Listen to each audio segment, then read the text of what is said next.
Hi all, I'm here with my daughter. Say hi, Maddie. Say hi, baby. Say hi. Anyways, I thought I would answer the question today. What are the British taught about the American Revolution? And I thought the best, most straightforward, and easiest way to answer that would be to read directly from the Life in the UK Guidebook, which has a paragraph on it. And here is what it says. By the 1760s, there were substantial British colonies in North America. The colonies were wealthy and largely in control of their own affairs. Many of the colonist families had originally gone to North America in order to have religious freedom. They were well educated and interested in ideas of liberty.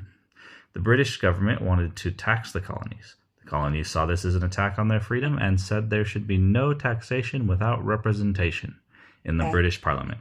That's something that all Americans remember, no taxation without representation.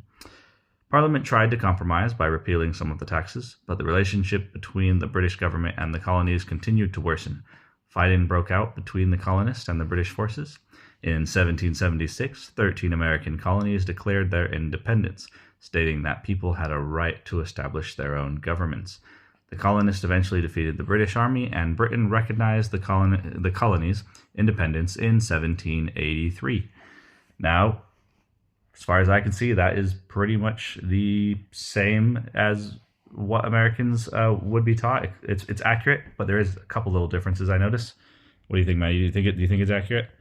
So the differences I would say is emphasis. So I would say everything is historically accurate in that compared to what an American would be taught. But there's definitely some different areas that are emphasized when you speak to an American. So, for example, the Americans would emphasize more on how did the fighting break out, which would focus more on what happened at Boston and how the British started fighting. You doing okay, sweetie? You making some cute noises?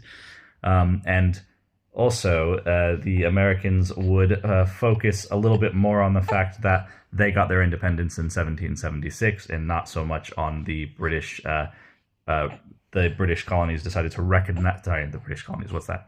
Not so much that the British decided to recognize their independence in 1783. So, all the same stuff, just a little bit different emphasis. Yeah. Anyways, I know it's probably more boring than you thought, but that's it.